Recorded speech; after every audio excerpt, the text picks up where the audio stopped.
Hey folks, Ha here for Frostfire Productions, and today we'll be discussing Tides of Crimson, a full conversion fantasy mod for Civilization 3. I've gotten some feedback about the desire for Let's Play episodes, so today that's exactly what we're going to do. Now this video will be an over-explained Let's Play, where we really dig into Tides of Crimson gameplay and how it differs from the standard Civilization 3 game. This is really tailored towards Civilization 3 veterans who just want to know more about what Tides of Crimson is all about, or for those who've been playing this mod for a while and are looking for additional insights on mod-specific strategies.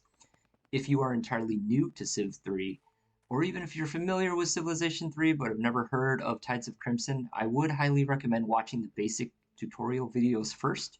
There's also a how to install video and a showcase video that will give you a quick breakdown of all the new features that Tides of Crimson has to offer. The link for our channel containing all of those videos are in the video notes below. So without further ado, let's get started.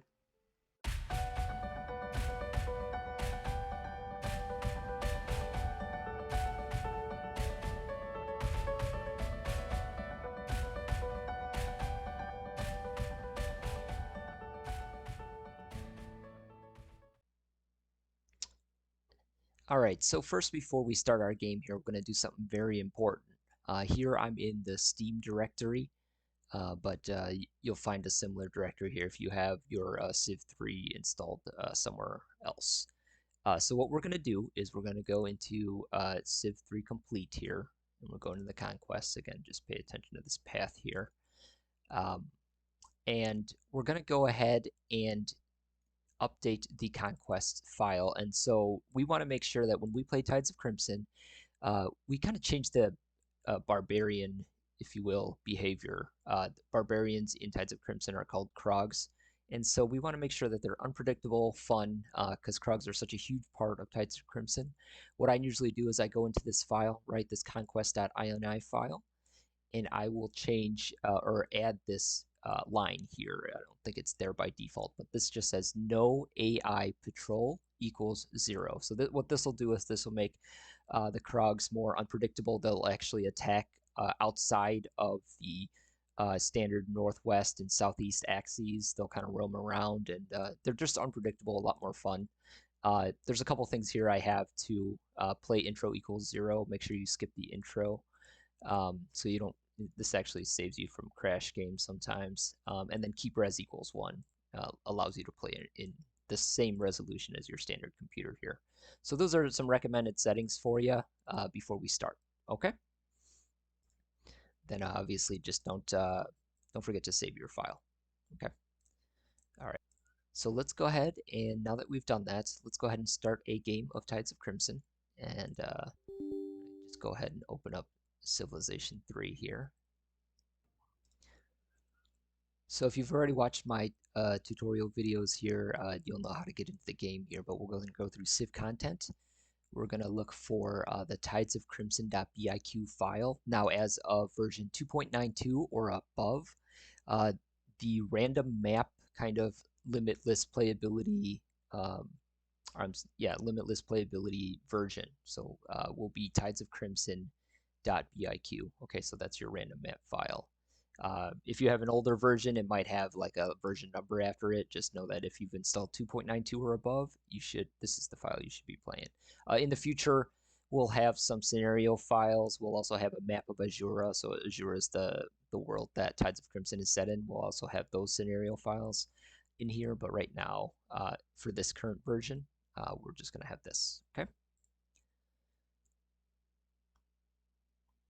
So on our world setup screen, we're gonna just gonna point out some things that are more specific to Tides of Crimson. So usually these worlds are set up so that you can kind of build about, I would say, anywhere from 4 to 6 cities per civilization. That's a little bit less than standard Civ. It's just leads to more conflict, and I think it's just more fun, and it doesn't overclutter the map with too many cities like in standard Civ. I usually like to play huge maps. It's really up to you, but just because I like to make sure I play against all the different civilizations, because each of the civs is so different. They're totally asymmetric in Tides of Crimson. So it's nice to experience all the flavors that this game has to offer. So I like to play with huge maps. But again, if you want like a slightly quicker game, smaller game, that's really up to you. With Krogs, I would highly recommend putting this on Raging. If you think it's too much, maybe you can kind of go down to Restless, but I'd still put it on Raging. Two reasons. Number one is just more fun, right? It kind of keeps you on your toes, especially now that we have no AI patrol equals 0 for that setting. The Krogs are kind of they're dangerous and you have to pay attention to them. The second and probably a more important reason is that there's civilizations in Tides of Crimson that rely heavily on Krog hunting for summoning. So summoning is basically having a 1/3 chance to create a new free unit every time you win a battle. And there's some races that rely heavily on that to beating up Krogs to kind of build their army up. So if you kind of take that away, even if you are not using one of those civilizations, you kind of take the legs out from under those types of rivals, and they don't play the way they're supposed to in Tides of Crimson. So this setting is really important. I like to play Raging. I would highly recommend it, but if you want to drop it down to Restless, that's up to you. Anything lower than that, I don't really think you're kind of messing with the balance of the Tides of Crimson mod. All right, so climate, we'll just leave these normal for now. And let's just go ahead and get our game started here. And all right, so here's where you choose your race, right? It's pretty simple, pretty standard here. Today we're gonna do our Let's Play as the Wood Elves, just kind of like an introductory kind of race, but they still have a lot of cool features, a lot of cool abilities. If you hit description here, you can kind of see their strengths and weaknesses and things like that. So you'll notice that they have sprites. These sprites are able to see far away, and they're actually also able to harvest very nicely, obviously, because the wood elves don't like to chop down trees, but actually able to harvest lumber and replant trees very quickly to kind of help you with production and things like that. So these are valuable. Can only be built once every 3 cities that you have. So you won't be able to build one until you have 3 cities. Uh, the wood elves also have Haldron trees, which are only they can see. Basically, it's a big boost, as you can see. 3 food, 3 shield, 1 commerce. So big boost to your economy there. Um, all right. And then another nice feature of the Wood Elves is the Tree of Ancients. So every race can build fortresses, right? Which is a plus 50% bonus, but then only the Wood Elves can turn around and build the Tree of Ancients, which essentially allows them to have a 100% bonus defense on any tile that you build that. So if you want to look over some of these other attributes, feel free to. Again, if you watched our introduction videos, kind of on how to play, you'll know most of this is I'm repeating myself a lot here. Again, with Tides of Crimson, if you are a Civ 3 veteran, these are totally unique units. Every single race has their own unique unit roster, totally different gameplay. You'll find that once we kind of get into it, yeah, the Wood Elves are very different than most other races. And of course, one of my favorite units is the Trustfall Ranger as well. That's just a really strong archer that they come from the Leaf Strider range. Once you get that built as well. So I will mention with Tides of Crimson that you'll notice here that the Wood Elves are only industrious in basic Civ 3, right? There's two traits per race. In Tides of Crimson, there could be 2, there could be 1, there could be 3, but basically just know that if you're going for the wonder-based Golden Ages in Tides of Crimson are actually, I think on this version, they're 15-turn Golden Ages. That will be moved up to 20 in the next version. But you only need to hit one of those traits or all of your traits. But in this case, the Wood Elves only have 1 trait, so they only have to build 1 Great Wonder that is industrious, that has the industrious trait to hit their Golden Age. Okay, so that would be like in stark contrast to the Hobbits, for example, who have 3 traits. They need to hit all 3 traits in order to spark the Great Wonder based Golden Age. Okay, all right. So I think I've kind of gone over this. Great Dragons are just basically the replacements for the leaders in the game, so really powerful dragon units. You can kind of see their stats right here. each race has their own specific type of dragon that they can use and upgrade to. There's no limit on the dragons either. So um, each race has their own work rates. You can see the work rates and what exactly those translate to as far as what the operations are here and how many turns each action takes. Um, but I won't get too heavily into that just yet. But just know that this is a good overview page. Definitely look at this when you're choosing your race, and just find something that fits your style. Or even if you play around with some races, you can kind of see what kind of style fits them best and how you should be playing. Um, all right, so let's go ahead and start a game here. Oh, actually, I did want to go over a couple of these real quick here. So our ultimate spell victory, again, this is just a replacement for the space race. You just collect artifacts and cast a spell and win the game. Okay. You'll notice Tides of Crimson has no regicide mode. Um, this is basically just used for programming the regicide kind of traits for the king, so it's not available in this game. Just a heads up. Uh, Aggression, I mean, that's really up to you. If you want to play more of an online flavor, have the AI more aggressive and sack your empty towns, you put it on more aggressive. I'll just play as normal for now. And then difficulty levels, I did want to mention that Crocs, for example, in Tides of Crimson, so Crocs are again the equivalent for the Barbarians, right? Crocs are the same difficulty uh, from Regent on up. So basically, there's no bonuses against or for the Krogs basically on any of these levels. So the Krogs, at least the first level, I believe, are called Troglos. They're 5 attack, 4 defense. They're always the same on all of these levels. Uh, the only difficulties where you get a bonus against the Krogs is Warlord. You get a 50% bonus, and Chieftain, you'll get a 100% bonus against the Krogs. But other than that, Krogs all play the same on these other difficulties. Okay. All right, so let's go ahead and start a game now. All right. You'll notice the first thing you'll notice when you start a game is kind of this pop up here. It kind of gives you a quick overview of intro to the story of Tides of Crimson.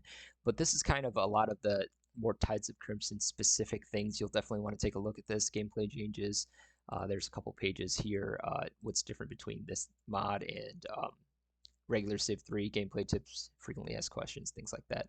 Again, all gone over in the tutorial videos, so please check those out if you just want to kind of learn more about that. All right, so let's get started. Again, that button you can bring up anytime, or that view, I'm sorry, with this I button down here. You can kind of bring that quick menu up. It's basically a quick version of the Civlopedia for Tides of Crimson. Okay, obviously, in addition to this, okay, regular Civlopedia. All right, so every race starts with a city builder, right? So not every race starts with a worker. In Tides of Crimson, there's only one race, the Ramayanians, that start with a worker unit, but every race will start with a city builder. So let's just go ahead and build a city here. It looks like we're right next to floodplains. Actually, you know what? There's kind of desert here, so I don't think I don't know if I want to be that close to the desert. Maybe there's something else down here. And so let's just move one space here.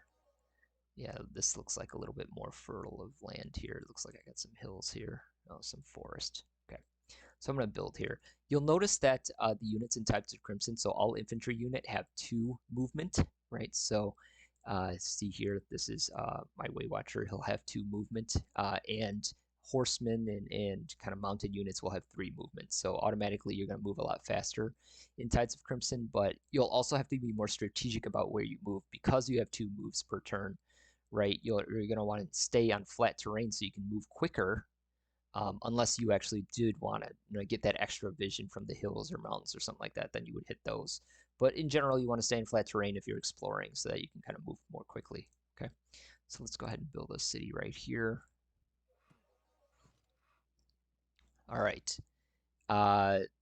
City is built. I think the first thing we're going to do here is just go ahead and build some defense, right? Because I'm going to want to use my Way Watcher to kind of explore. So let's just keep this Eternal Guard for now. I think that's good. Okay, and again, you can just right click and see their attributes. All the units in Tides of Crimson have special abilities, and they'll always be listed here, and most of them are linked, so you can kind of find out more about what that ability means. Okay. All right. And down here, you'll also notice that there's a Sacred Grove, and this is a unique building. So all races will have several unique buildings, most likely. And basically, this will help the Wood Elves, just basically have access to sprites. So sprites are those allowed to kind of have far sight and true vision, right? They can see far away and really help you with some of the harvesting.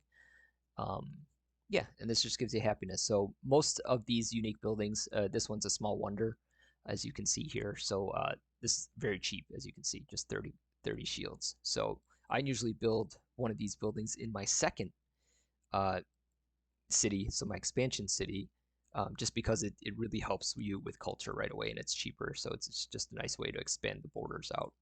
Okay, but let's not do that just yet. Okay, so the Way Watcher. Every race starts with a Way Watcher, so these are one of the few units that all the races have. You can't build a Way Watcher; it's just your one starting unit. Uh, he is the only unit at the start of the game for most races. At least there's a couple races that have detectors, but he can actually detect invisible units at the start of the game, 1 square away.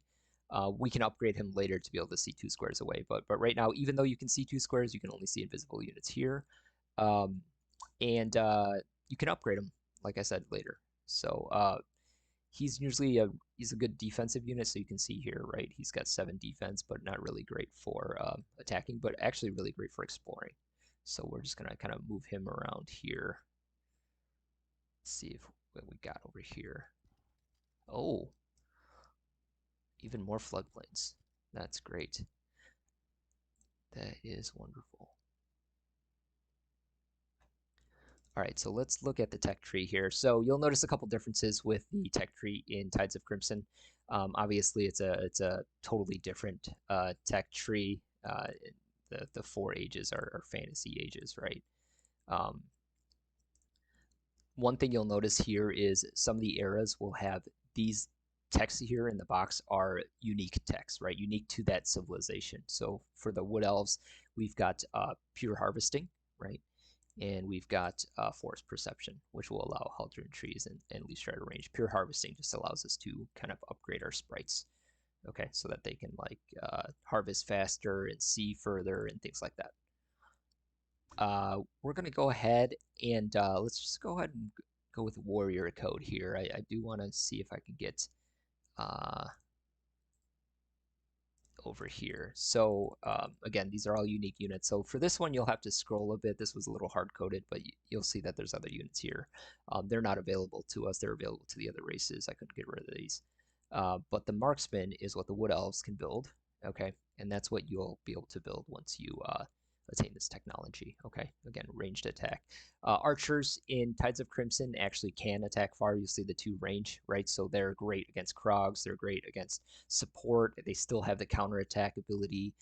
So if someone attacks, your stack, they can get that one-time pot shot in. But they're great to have. They're really cheap usually. So great addition to your army. You should always have some type of archers. Great for defense, and they're really good out in the open, kind of shooting down enemies. And sometimes good for city sieges, although they will do less damage if, well, I shouldn't say they'll do less damage. They'll be less likely to hit their mark if they're shooting at an enemy that's like in a forest or in a city or things like that. They'll be a little bit less likely to kind of make a successful hit.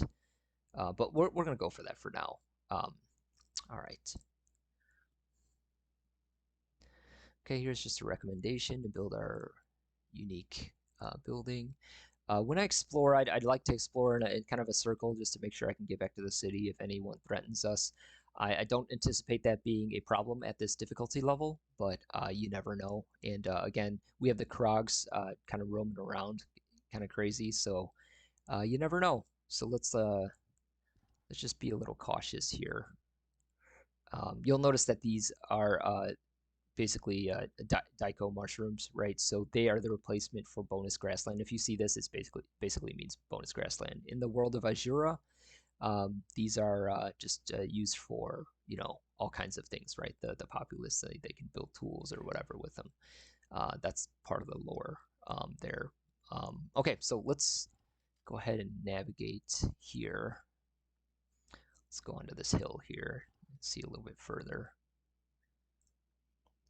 And I was mentioning detection earlier because Tides of Crimson invisibility detection is really important, right? There's a lot more invisible units. It's not just submarines in the water, and so having units that can detect other invisible units is pretty valuable if you want to make sure someone doesn't come on up and sneak attack you unsuspectingly. Okay. So that's why keeping our Way Watcher alive, our only Way Watcher alive, is pretty important early in the game until we can get more detectors. All right, so we've got some stone here.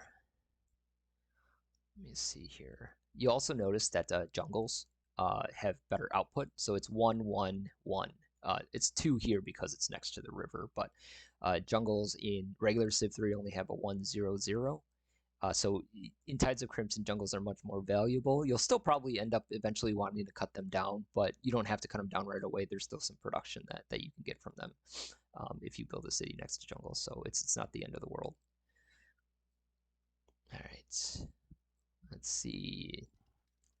Oh, wood. Wood will allow us to build lumber mills, which is kind of the cheaper alternative of the windmill, which is the standard production building that you can kind of build in any city. So if we connect a city to this, and it's got to be within the city's city radius too. So this city, for example, would not have access to this wood. Would have access to this wood, but they wouldn't be able to build a lumber mill because the lumber mill actually requires a nearby source of wood.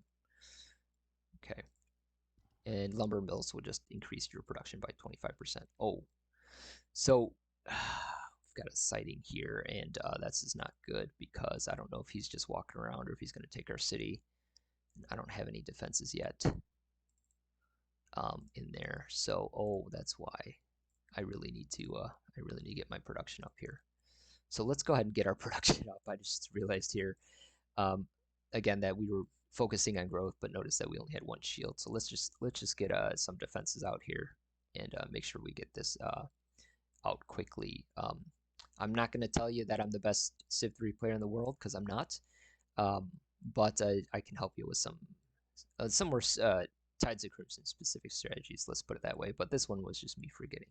So let's just hope that our game doesn't end right now because that would really suck. But again, I'm going to try to hit the flat terrain just so I can move further. If I hit this jungle here, my turn's going to end right away. So let me see if I can just kind of explore around it here. All right. Oh, he wants to trade. Okay. I will take that. You'll notice in Tides of Crimson too that there's these little arrows. Once we find more civilizations to talk to, we can just quickly cycle through the other civilizations. All right.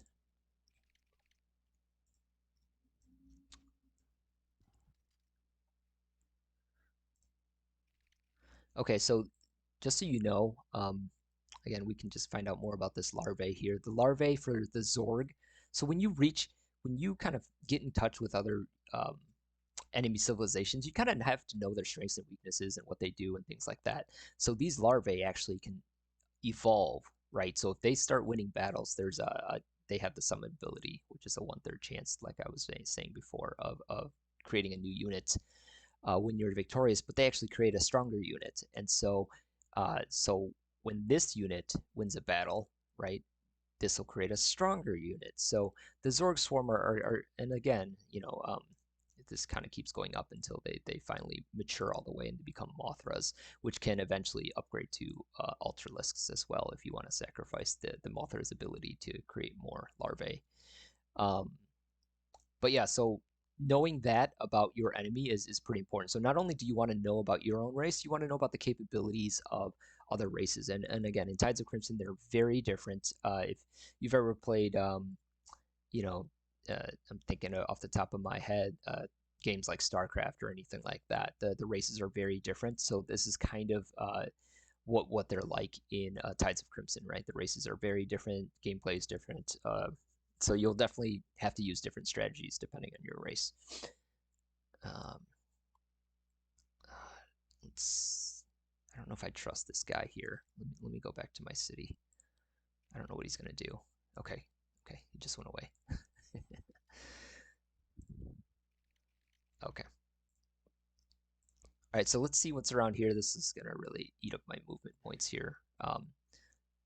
So yeah, if you want to see what the defense bonuses are or how many movement points it takes to move into certain terrain, you can always just go to the Civilopedia. And obviously, it's gonna be different in Tides of Crimson. So, like for example, I was moving into jungle, right? So I can say, okay, so jungle takes me 3 movement points to move into. Uh, this is the yields, but then here's the defensive bonus plus 20%. You'll notice in Tides of Crimson the defensive bonuses are a little less heavy. So, for example, on hills, you get a 40% bonus. On mountains, I believe you get a 50% bonus. It's like double that in standard Civ 3. And then, you have ridiculous things where spearmen are beating up tanks. And, it's crazy. So that doesn't really happen here. But you do want better, terrain to have those higher defensive bonuses, but it's not so much that it's insurmountable, right? If your enemy can still take you over, you can still take over an enemy. Enemy's position, if they're on one of those key positions here, mountains and hills and things like that. Um, so yeah. Again, I'm talking a lot because this is an over-explained Let's Play, so I'm hoping you've gathered that by now. I apologize for rambling. But this is the first Let's Play that we've done here, so we're just trying to get as much information out as possible, especially if you're, if you haven't played Tides of Crimson before. All right, so let's go ahead and go over here.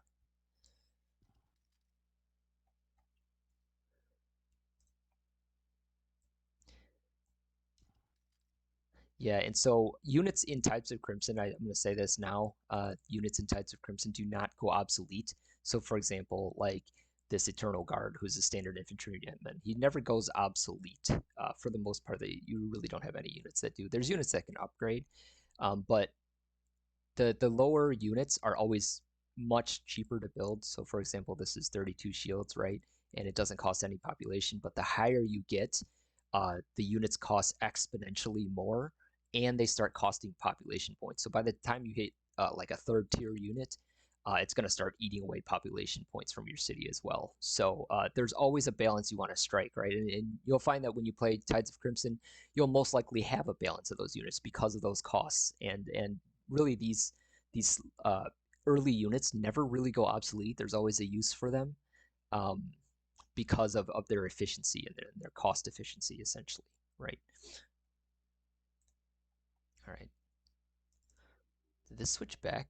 Oh man, this did switch back. That's why I wasn't getting any production. Okay. You'll notice that units do take a little bit longer to build in Tides of Crimson. That was purposeful. We're trying to we try to develop a game where each unit is valuable, right? So if I lose, it took me a while to build this guy. So if I lose him, I'm going to be pretty heartbroken. And that's really the way it was designed. So you kind of have to be more careful about your units, value your units more. They're not just going to spawn everywhere, like in standard Civ, where you just throw a pile of 30 warriors at somebody or something like that. All right, so here's another guy's. So this looks like the hobbits. Okay. Yeah, we'll make that trade. I don't really ever reject trades, so I don't think you should either. I think it's always nice to kind of get some technology back, especially on large maps where the technology research kind of goes a little slower. You'll definitely want to engage in trades as much as you can. All right, so we've got an Eternal Guard. So I feel good about this city finally. That took a while. Um, but yeah, so let's go ahead and see what we can do here with this. So there's going to be a lot of growth in this city. Uh, there might be some good shields as well. We've got a hill here.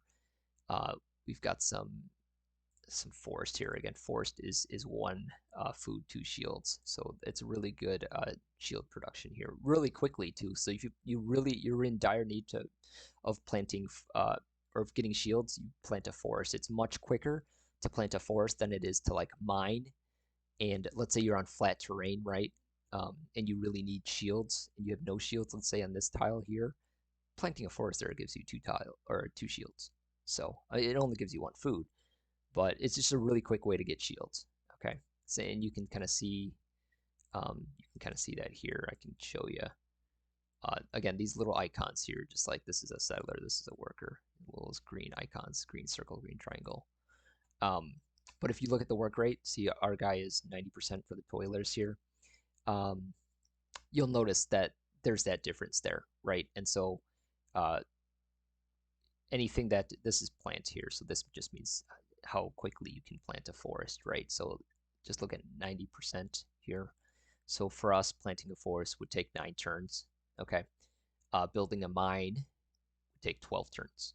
Okay, so it's there's a significant difference there. So if you're in dire need of shields, uh, basically chopping forests is good, obviously, but planting forests will give you that too.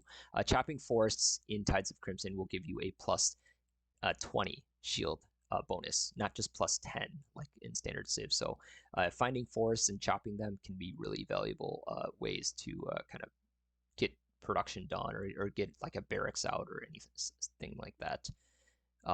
So I would highly recommend that. I think it's more strategic, and you really want to balance kind of you always want to keep an eye on forestry and chopping trees and things like that. So when a tree is chopped in Tides of Crimson, you'll see that it'll say chopped here, right? When a tile is used up, you know how you can only chop once per tile. If a tile is used up, as far as a plant and chop or a chop in general, it'll say so right here in this area. Okay. All right, so let's get that settler out. Okay. So the Dryad here. Trying to think ahead to my next city here. I don't really know where I'm going to go just yet. But I guess we'll cross that bridge when we get there. We've already got a lot of population here. Probably should have gotten that settler out sooner. Hopefully it doesn't bite us in the butt here. But all right. You'll notice some of the graphics are a little different than depending on what version you have. We've been developing version 3.0 as well, which will be the next version. So some of the graphics might be different than what you have if you're playing, for example, the 2.92. But yeah, just a heads up. So like I think this icon is a little different than what you'll see depending on what version you have. All right, so let's go ahead and fortify. Fortification in Tides of Crimson is a plus 15% bonus. Okay. All right, so let's move this guy over here. Oh, that's where the Zorg Swarm are that we ran into.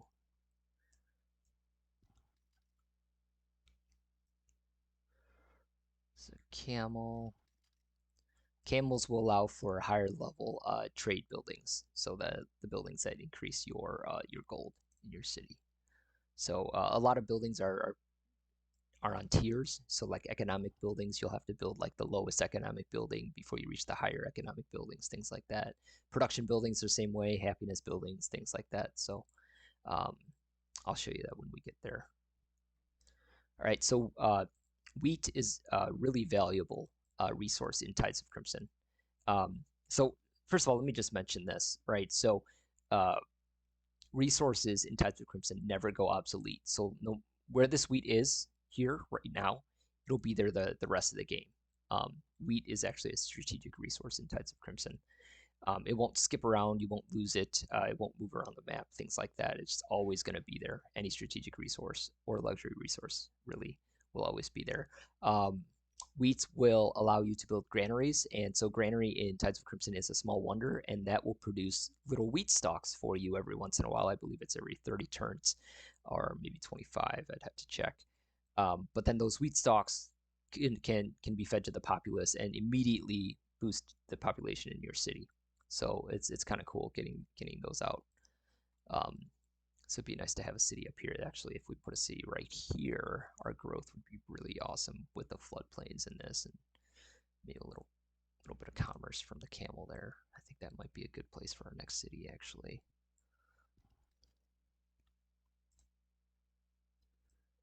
All right, and you'll notice here too, planes. See how that's 2 food, 0, 0. So plains have the same output as grasslands in types of Crimson. So basically 2 food, and this will also have 2 food, right? Um, it just has 1 commerce because it's next to the river, but you get the idea. So the main difference between plains and grassland in Tides of Crimson is the resources that you'll find on those tiles.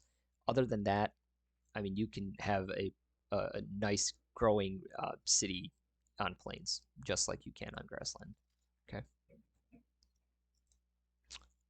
All right. And you'll just notice there that I moved onto the mountain just so I could get some vantage point, further vision from hills and mountains there. There's some more horses up here. Let's see what's over here. I don't want to go too far away. I kind of want to see what's over here as well. So let's just do this one more time. Okay, it looks like we found some stone over here. All right.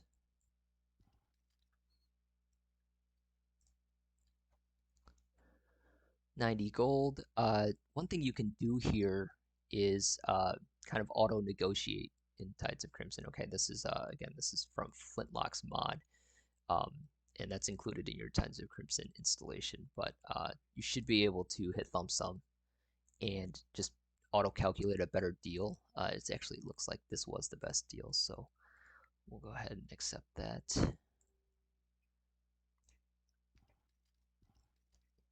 Basically auto calculates the lowest deal that's acceptable by the AI. So it just kind of helps you not waste time fiddling around with the numbers.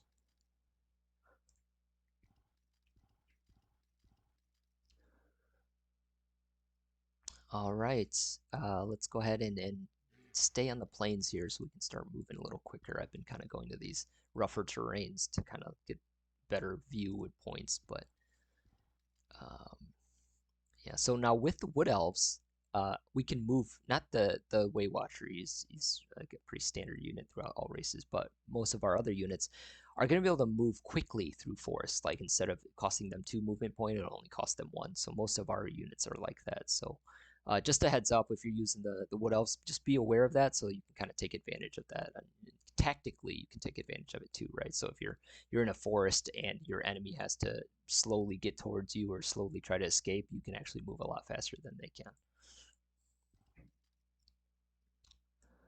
All right. Oops. All right. We had someone die of disease. That's great because we're next to the floodplains. Um, let's see here. Our Dryad's almost done. We really need a Dryad out. I really want to get the city site right here. I think this is going to be a booming city right here if I get it. Maybe even on this side. No.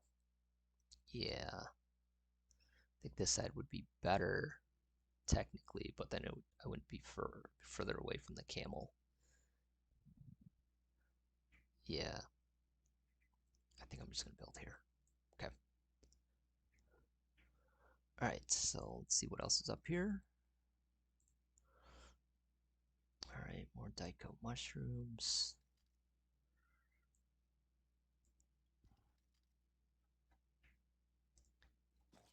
Oh, there's a Krog. Son of a gun.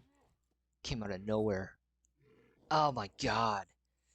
Oh, that's horrible. Okay, so the one thing about Krogs that in Tides of Crimson, and this is a lot of this has to do with the fact that every unit kind of move, almost every unit pretty much can move 2 spaces per turn, is because if you're right on the cusp of vision here, let's say I have a unit right here, there could be a Krog right here in the Fog of War. I would have no idea, and they could attack me the very next turn, right? And so that element of surprise is always there in Tides of Crimson. You won't get that in Civ 3 because everyone just, especially the basic units at the start of the game, besides the scouts, obviously, but they'll only move one square per turn, right? One tile per turn. So you can kind of always see them coming.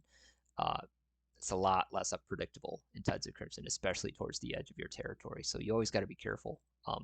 I obviously was not there, but it's hard. It's hard to anticipate that. So even though I lost a unit there in my only Way Watcher, which I have a tendency to do, it's really sad. But it was fun because it's really keeps you on your toes.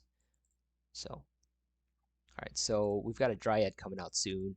This Dryad unfortunately will not have an escort, um, because of the Weight Watcher death that we just experienced there. And so now, with that in mind, um, and we know there's a Krog out over here somewhere, I don't know where, um, it's pretty risky. I think I need some more defenses here. So I think try to see. I'm gonna try to see if this Eternal Guard can escort my Dryad here. All right, so let's go over here, right? We gotta be very quiet, right? Make sure the Crocs don't get us. All right, a little risky leaving my city by itself there, but let's go over here. Okay, good. We made it. All right, let's just make sure we're focused on some production here, right? Yeah, this has happened to us before. Uh, you can hit the middle button here, just kind of auto assign, and it kind of does that sometimes when you go up in population as well. It'll just kind of auto assign. Just keep an eye on this. You'll have to switch it back every once in a while. I should have done a much better job of being on top of this, but anyway, so now we're back up to 3 shields per turn because the growth is still good, but we really need to get some units out. Okay, so I will go ahead and fortify. And let's build a city here. You'll notice that I'm building a city not on the resources, right? So if you build a city here, it's going to waste the extra food. You build a city here, it's going to waste the extra shields and not the commerce, but the shields. So you don't really ever want to build a city on top of a resource. Next to that, yes, but you never want to build a city on top of a resource. Okay. All right. Okay, so now we've got defenses in here. Again, like I said, our expansion city is a good candidate for getting our unique building up. Again, the Sacred Grove will help us with some happiness, some culture, and allow us to build sprites. Again, we need 3 cities to build sprites, but at least once we have the Sacred Grove, we can build sprites out of the city that has the Sacred Grove. Okay, and then it also allow later on we'll have the ability to build the Wildwoods, which are just like more defensive units, but they can actually do like a short teleport. Again, these abilities, everything's described here. Short teleport is basically the ability to kind of from the city, right, teleport somewhere else over here. With the Wildwoods for the Wood Elves, they don't really have movement points. So as soon as they teleport, they're stuck there, right? So you have to be really strategic. You get a one-time teleport for the Wildwoods. But like if you got a position you really want to defend, build them in the city, maybe throw them up on this mountain here, right? Um, we're still an era away from getting Wildwoods, but just a heads up, that's you'll need this Sacred Grove to have that ability to kind of teleport out of the city. Okay.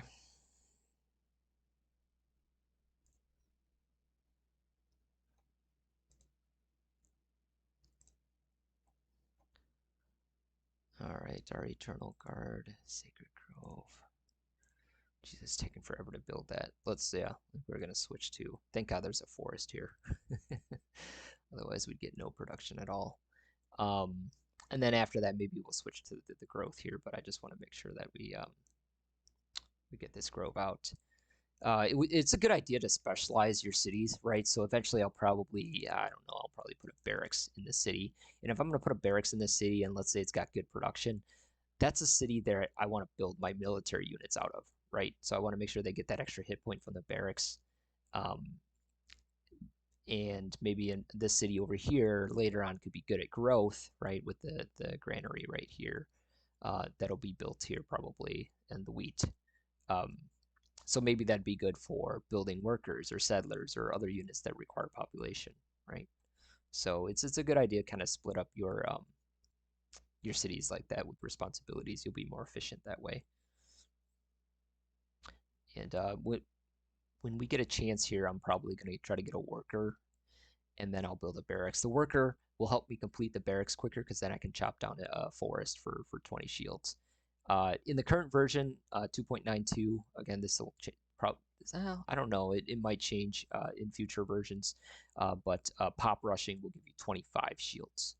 So if we wanted a pauper, it should be 25 shields. Chopping the forest is 20 shields. So um, chopping forests has less repercussions, right?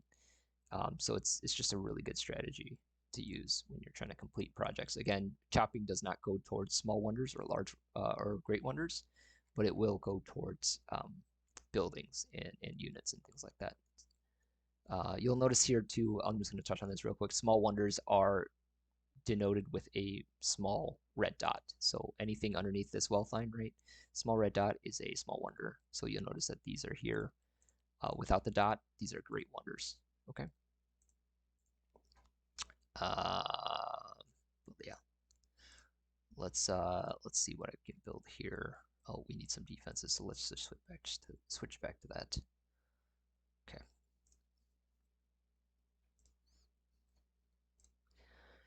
In Tides of Crimson, the turn limit is 10,000. So don't worry about not getting to a certain point in the game. You'll have plenty of time. Is what I'm trying to say. So it really the game doesn't end until somebody really wins. It's I mean you're not going to be playing for 10,000 turns most likely, right? So.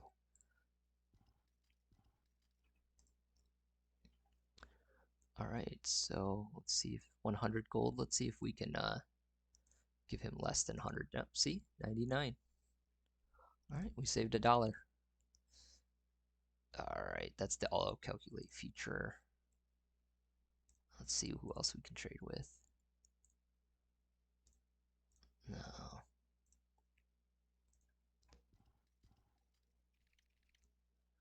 All right, there's that damn larvae still roaming around. I don't know what he's doing. But yeah, just be careful if this larvae starts beating up on some Crocs. No guarantee, right? Those Crocs are pretty tough, but starts beating up on some Crocs and starts evolving into those larger insects, we're gonna have a problem on our hands. All right.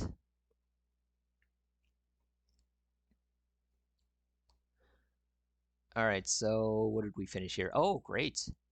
So now we'll be able to build these guys here. So let me just go over here, these marksmen. Okay. Detector as well. That's great. Amphibious. So gives them that bonus when they're attacking from a ship. Pretty sweet. So this is a really versatile unit, pretty cheap.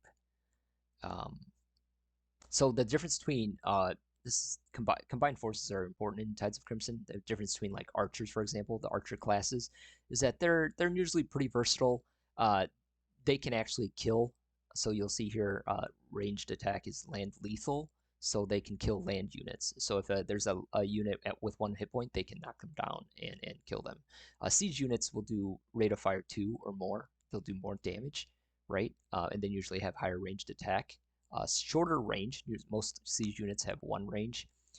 So they do more damage. They shoot shorter. That's siege range units, that is. But they can't kill anybody, right? So they can't ever bring a unit below 1 hit point. So like, for example, here's our siege unit here. I believe it's the Heaver. Yeah, the Wood Elves.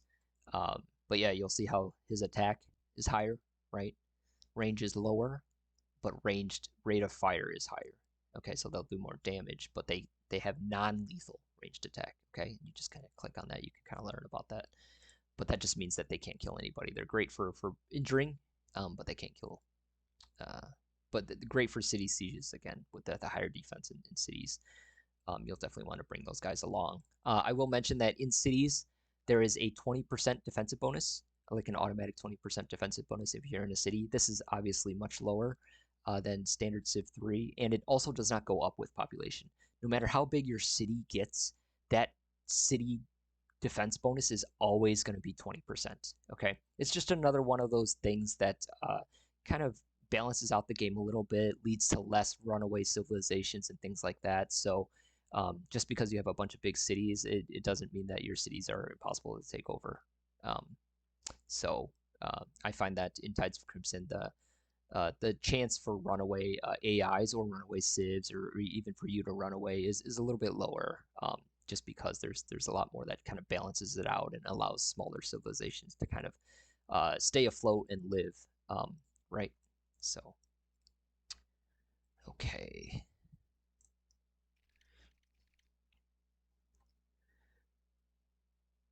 All right. Eternal Guard. We've got our Eternal Guard here. I think he's going to be defensive only here. I really want to get a worker out, right? Because my goal here now is to get a barracks up, maybe get up the production in this city a little bit. I want the worker so I can chop down a tree while I'm building a barracks, essentially. So I'm trying to plan ahead here a little bit. Let's get a toiler. Um, if I had a third city, I'd be able to build the sprite, and the sprite is much better, much more quick at kind of harvesting resources and planting them back up. But I don't have her yet. I need a third city to be able to build her. So right now we're just going to stick with the toiler here. It would also probably be a really good idea to get a settler out, right? It's all about expansion at the beginning of the game. You really should be kind of expanding as much as you want. So I don't know if I'm making a very optimal play here, but I just really want to get this toiler out so I can get started um, on that process there. But yeah, so yeah, maybe right after the toilet here, maybe I'll just go settler because I really need to. Maybe this is a good city spot. I really need to start expanding. Um, as you well know, the AI does a good job of expanding in this game. So, all right, so let me just defend here.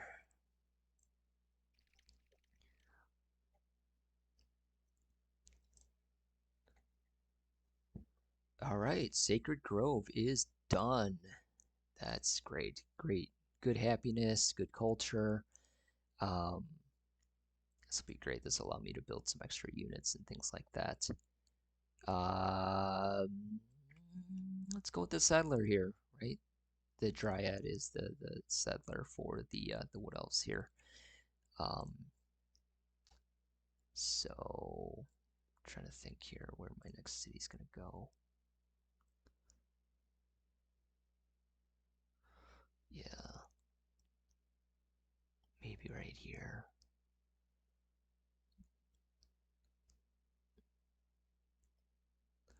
This would not be terrible. It's so close to enemy territory. I think this would be a good spot. Maybe that or up here somewhere. I've got some Daiko mushrooms up here.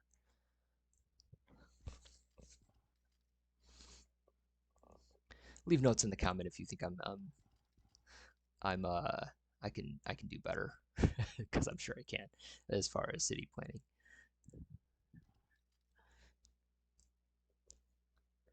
All right, 107 gold for masonry. How about a little less? Let's see if I can hit that lump sum again. 104. Okay. I like that deal better. Let's see what else he's got. My technologies suck. I need some more technologies.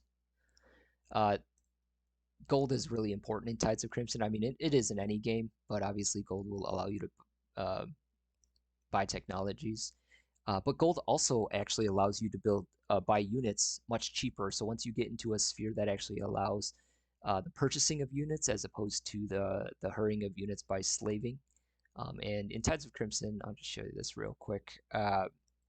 There's spheres instead of governments, right? So you'll see how there's ice sphere and water sphere and things like that. So if you have this is forced labor. Let me give another example here. Uh, yeah, if you have a paid labor sphere, then you'll be able to hurry, but at a lower cost than in standard Civ 3. So in standard Civ 3, it's a 4-to-1 gold uh, ratio for each shield, right? 4-to-1. 4 gold will get you 1 shield. In Tides of Crimson, it's 3-to-1. So, for example, a unit that costs 20 shields will cost you 60 gold to hurry, as opposed to 80 gold. So it's cheaper. So you want to build up your gold for that. But then the more expensive units, obviously, are like I said, not infinitely, but a lot more expensive, right? The later units. So you'll be paying a lot more gold for those, but at least you can rush these units a lot more quickly. Um, so just keep that in mind. Also, make sure that there's at least 1 shield, right, in this box before you hurry. Otherwise, the cost of hurrying is going to be doubled, right? Um, so here, not so bad, but because we can hurry with slaving here right now because we have no sphere yet. Um, but yeah, so just make sure there's at least one shield in here. If there's no shields in this box, your cost of hurrying production, whether it be through slaving or through actual payment in gold, will be double automatically. So instead of a 3-to-1, it's going to be 6-to-1, right? If you have nothing in this box yet, it's just a way of the Civ 3 kind of stops you from like just kind of cheating and being too cheap and it's constantly buying units and things like that. So you'll need one shield in there. There's different ways to get shields in there. Obviously, you can disband a unit and things like that. Chop a forest down. But yeah, just always be aware of that. Again, this I need some production in here, man. Okay.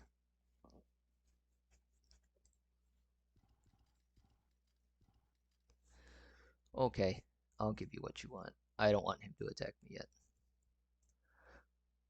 The Athropa are pretty aggressive. So, and the Athropa are an evil race, and we are not, right? So, if you want to see the alignment here, we'll just actually I can probably just go in through here in the Wood Elves, right?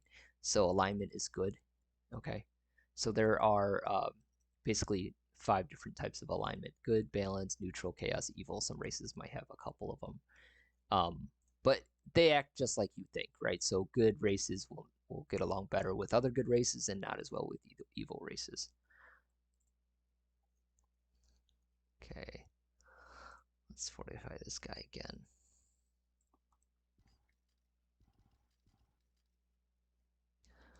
Okay. Oh, we got our toiler. Great. I'm gonna switch to a Dryad. Let's just get a city. Oh no, I can't. I need some growth, don't I? I'm growing pretty quick actually with this. Yeah, once I hit my next population point, I'm gonna have to remember to switch over uh, to a tile with more shields, so I can get that Dryad out. Okay, so now I finally have a worker unit. Working worker units in Tides of Crimson are just easier to manage. The undead are the only race that have like slow worker units, but every other worker unit really in the game can move two tiles per turn, right? Just like the other units. So worker management becomes a little bit easier because then you can move over here, move here, work here, etc. Okay, so I think it's a little bit less frustrating. Workers in Tides of Crimson are designed to um, work a little slower. So one thing that you know I think we really disliked when we were kind of developing this game was that sometimes workers are done halfway through the second era, right, in standard Civ 3, and then they're just disbanded and there's no use for them anymore. Here, workers are pretty much valuable throughout the game, partly because it does take a while to improve tiles, but you know, it's kind of like you don't really want to disband them because they can kind of do other things as well, right? They can help clear up waste and things like that. But you probably won't be done with workers until maybe the third era, right? The end of the third era in this game. Um, Another thing too that I will mention is that to um, you shouldn't try to kind of equalize the terraform rates in standard Civ 3. So for example, if you're used to having all your irrigation and roads up by the second era in regular Civ 3, right?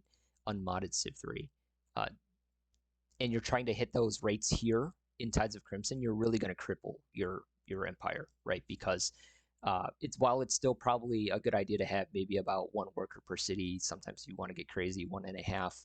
Um, the rate at which they terraform won't be the same. So if you're trying to hit those rates and try to be done by the second era, you're really not gonna be able to develop other important parts of your empire like military and important buildings and things like that. So just keep that in mind. I would say in general, I try to have a worker per city or maybe a little bit more. That rate is okay, but don't try to hit those terraform rates.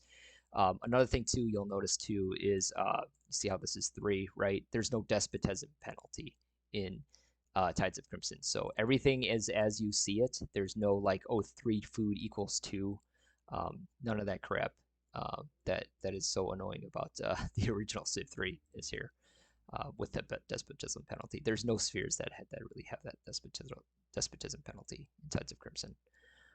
Okay, so let's go ahead. We always want to improve a tile that's being worked, right? You don't want to go and let's say go over here in this desert tile and improve that because no one's working it, right? So I always want to improve something that's actually being worked. So let's go ahead and choose this one here, and we'll build a road over here. I think this is actually incense. Great. So incense is I forgot to mention this. This is a luxury resource, right? And luxury resources in Tides of Crimson are more rare. So you won't have at the end of the game, it'll be rare, very rare that you have all 8 luxury resources. So you want to kind of keep these, you know, to hard tier, and some luxury resources will actually allow you to build buildings. Like so, for example, gems will allow you to build a gem factory. Wines will allow you to build a winery, things like that. So when we find those, we'll get those as well. So incense right now doesn't allow us to build that, but it eventually will allow us to build some other things here. I believe spell towers and things like that. Okay. All right. So let me irrigate here. Usually I try to irrigate before I mine, unless it's a resource. Sometimes I'm sorry, irrigate before I road. Um, just because irrigation is more valuable. Food is more valuable than like commerce. But in this case, I could have roaded too just to get the incense in earlier. But that is up to you. You can also automate. The AI does a decent job actually. If you discount the despotism penalty, because that's really where the AI fails in automation. But because there is no despotism penalty, the AI, when they irrigate and mine in places that maybe you wouldn't normally do it in standard Civ, it is actually pretty beneficial. So the automation for workers is actually a little bit better in Tides of Crimson for that reason, right? Because they're not like mine green, irrigate brown is the general rule, right? You don't have to obey that in Tides of Crimson because it doesn't matter. There's no despotism penalty. So the AI kind of just does what a lot of times what you would normally do, which is good. All right, this is taking forever to build here again, so let's just get some production on here. I'm struggling to get some population up here. Let's see, and you'll notice I have I've said this in I think a couple of the tutorials, but you notice I have the music off. I would highly recommend turning the music on. Uh, some sweet fantasy ballads that kind of help you get into the game. So I just have it off so you can hear uh, me babble on here. All right, Dryad is done. Great, we can get another city going here.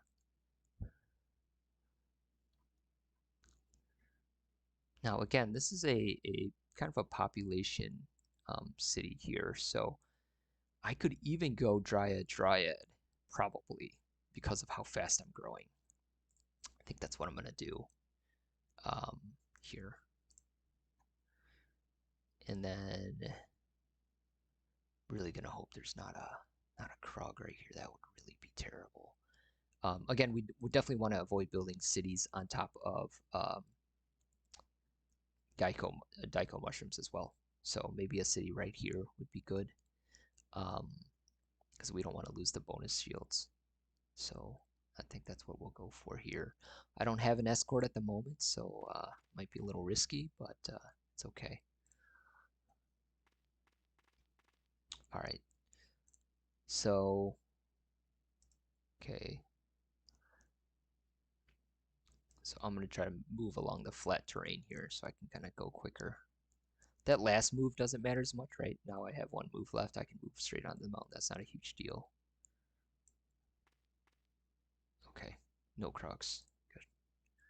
Well, at least so far. Let's hope I can get to this hill in time before a Croc gets me. Highly recommend having an escort. Don't do what I'm doing if you can help it, but this is kind of out of desperation. walking around without an escort here.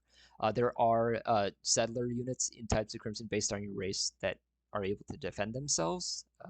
So those are it's nice to have. The Dryad is not one of those. So I'm just gonna go ahead and build a city here.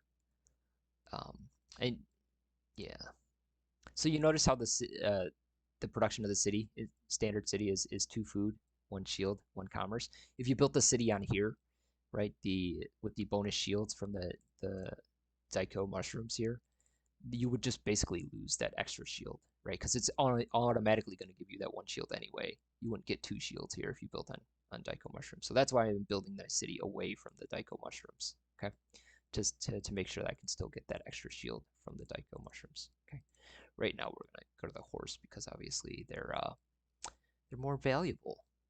Uh, you'll notice here too the marksman is cheaper actually than the Eternal Guard. So not as great at defense, but versatile. So we're going to build the marksman first, just to more quickly be able to get defenses in the city. Okay. So and usually just start with defense when I have new cities if I don't have an escort to build that city with. All right. So we've gotten iron working. We can go to construction, which will allow us to build Tidesfall Castle. Um, I don't know if I want to start thinking about wonders just yet, but you'll notice that some wonders here, again, the Golden Age traits that we mentioned earlier are listed here.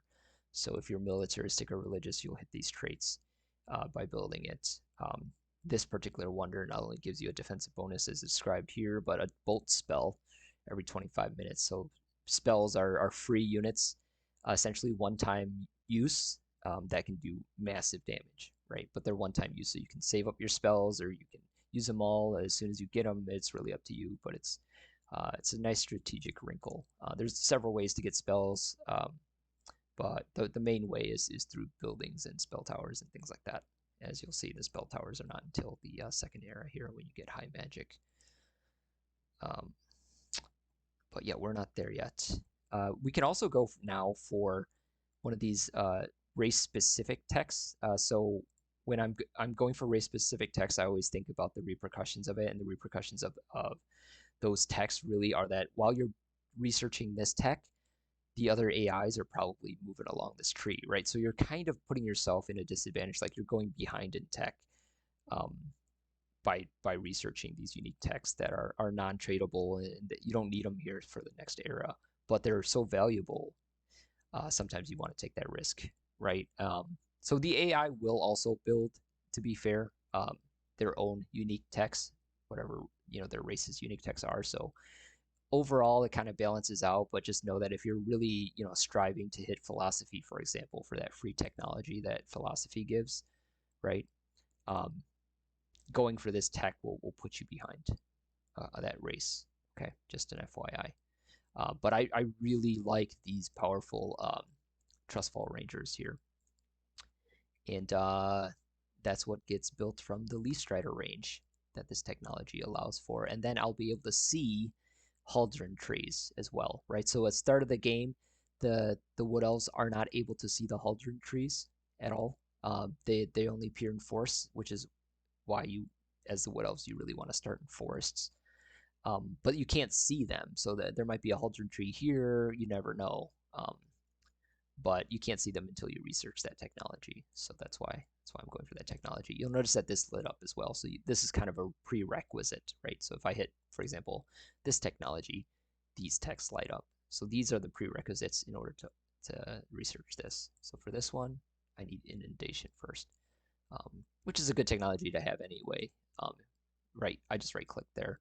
Inundation will allow me to irrigate without fresh water. So, and see corn, so great. I like inundation.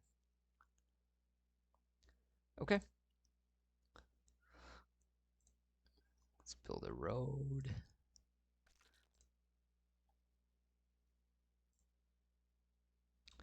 All right, it's got my luxury resource connected. Um, I do like to attach cities. It does reduce corruption a slight bit. Obviously allows you to move quickly between cities. So in Tides of Crimson, uh, it's not as bad to have cities further away because of the unit movement, right? So units can move 2 tiles per turn, right? So in a road, roads act differently in Tides of Crimson. Roads will allow you to move across them using only half a movement point. In standard Civ, it's a third of a movement point, so the roads don't give as big of a bonus in Tides of Crimson, but overall, it's a bigger bonus, if you know what I'm saying. So, for example, this unit right can move two tiles per turn normally. If they're moving along roads, that's double, so that's 4 tiles per turn. Okay, in standard Civ 3, uh, the worker unit has 1 movement point, and they can move 3 times as fast through roads, so that's 3 movements per turn. So as you can see, with roads connected in Tides of Crimson, the infantry units and the cavalry units too move a lot quicker. So you can get from here to here with a road in um, 4 spaces away in 1 turn. So it's not as devastating to build cities further away. You can afford to build cities further away in Tides of Crimson because you can kind of get from place to place quicker. Okay.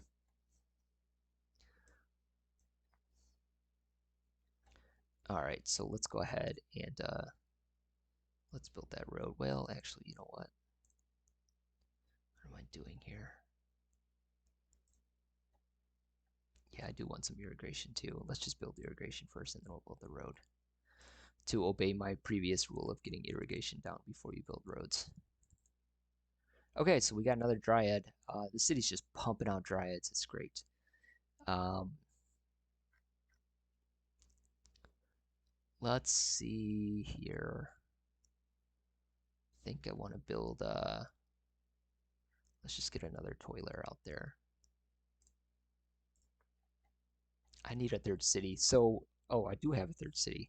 So with the Wood Elves, let's see here. Yeah, I have the Sacred Grove in the city. Let me just finish this Dryad first.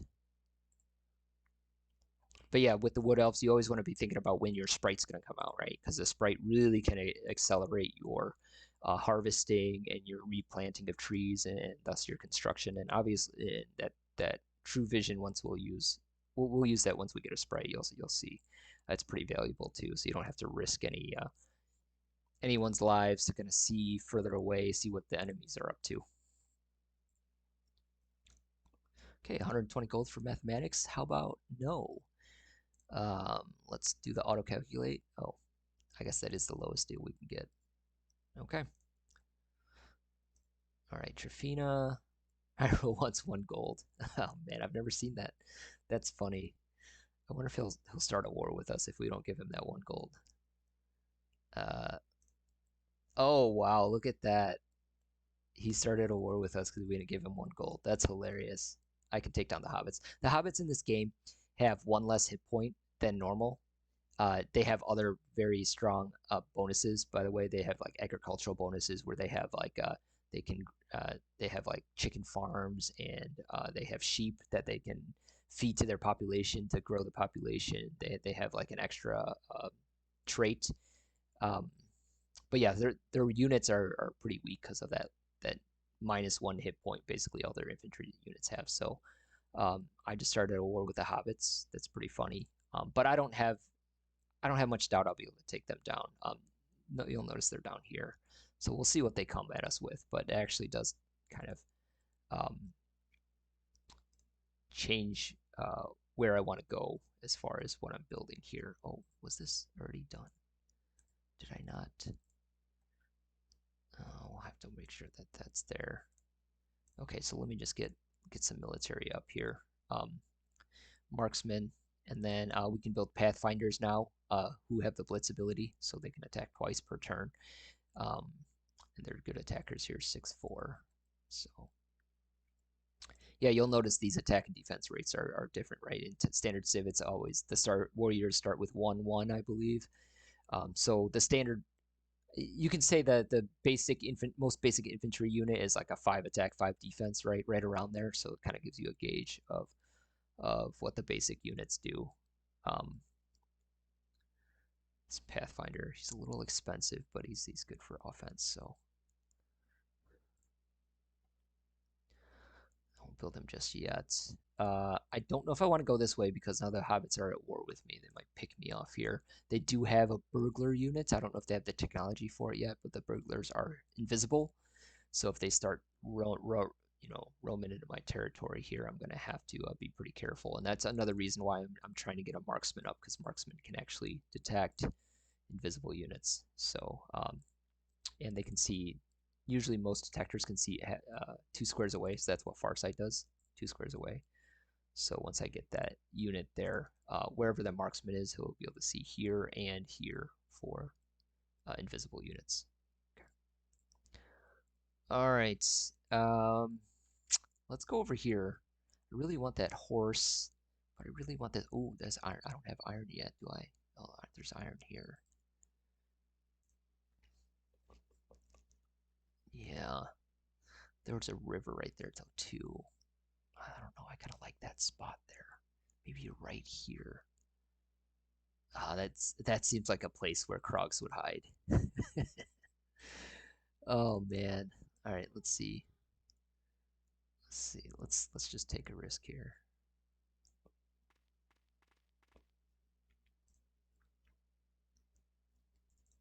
All right, we just got another Dryad out. Oh, and here's our sprite. So we could build a sprite, but I really want to just make sure that I'm covered militarily here. Um, so let me just get another marksman out, just in case the hobbits decide to do something funny. This city here does not look like, I mean, it's just surrounded by jungles. I feel like if I really wanted to, I could kind of bring a stack over there, maybe a couple marksmen and a couple pathfinders. I could probably take that city down. Um, Something maybe I'll consider there. It's not an ideal city, right? It's just jungles, but once you clear the jungles, it'll be nice. Jungles will take forever to clear, but once we do, that will turn into a decent city. But more than anything else, it'll take away that spot for the hobbits to threaten us from.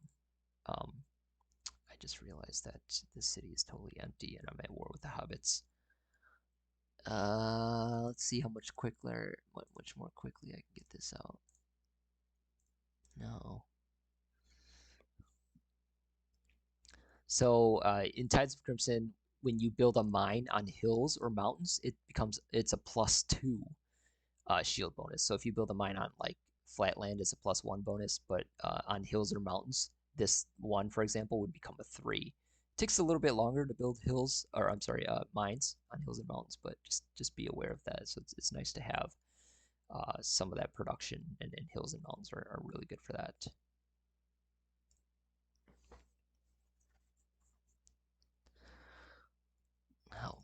How many more turns? I almost think I have to rush this, but I can't. I don't have enough population. Yeah, it's so risky. Yeah, I should have given the hobbits their 1 dame gold, but it doesn't look like they're in a position to attack me, or I think they would have already. Um, okay, okay. Thank you. Let's see what else I can do here. What other deals I can? I like trading text for text, but it looks like I don't have any more text to trade. Okay. All right, so thinking right here might be a good place for a city. No, actually, there's too much rough terrain right there. It might not grow very well. Let's just go right here. Too close to the goblins up there.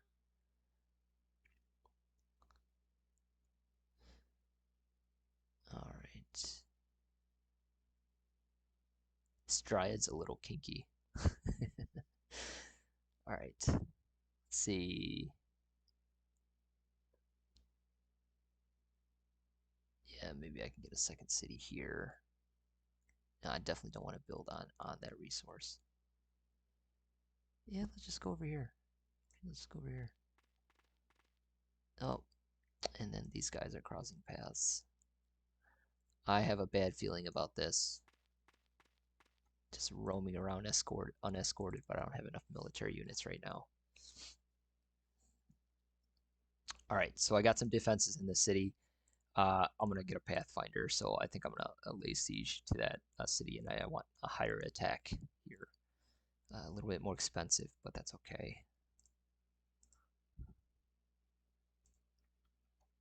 All right, so let's just get defenses up in here. Oh my gosh, I did not mean to hit that. I think I accidentally moved this Dryad over. Oh, that sucks. Okay, this Dryad is gonna move over here, start a city for me. Right over here.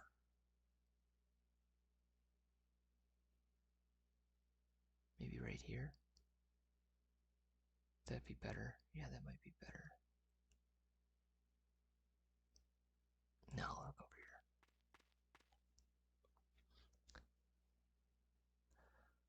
All right, so this one. Where did I say I wanted a city? I think right here, right?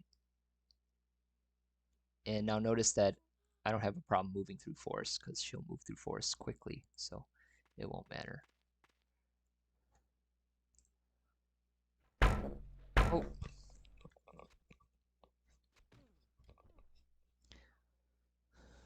I apologize. That was really loud, but it looks like I just lost a city.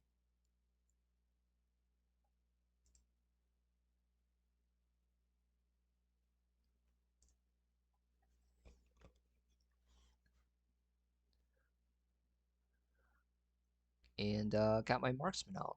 Okay, that's good. Um, Looks like we're gonna have to get serious here pretty soon. This is good though. This is war. This makes things more interesting. So I think I'm gonna have to beef up on some defenses here, and I think I'm gonna have to get my marksman out here pretty soon. Yeah, I think I'm gonna go for another marksman here.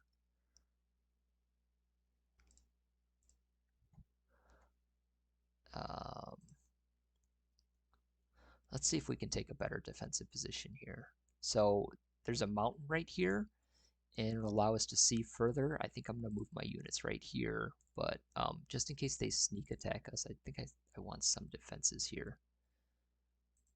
Let's just keep this guy here, but I'm going to move my marksman up over here for a better strategic position here, and then I can kind of fire on this guy right here. I could take that city back over actually pretty quickly, I think. It's only got one unit there, right? It's a farmhand. Oh my god, I lost to a farmhand? You gotta be kidding me. Oh my god. That's pathetic. Um, okay.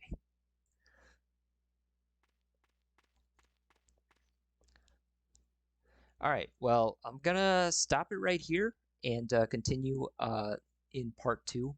If you liked or were entertained or learned anything from this video, please like and subscribe. It really helps get the video out there to others and helps us grow this mod in this community. Um, but yeah, appreciate you watching, and I will see you next time.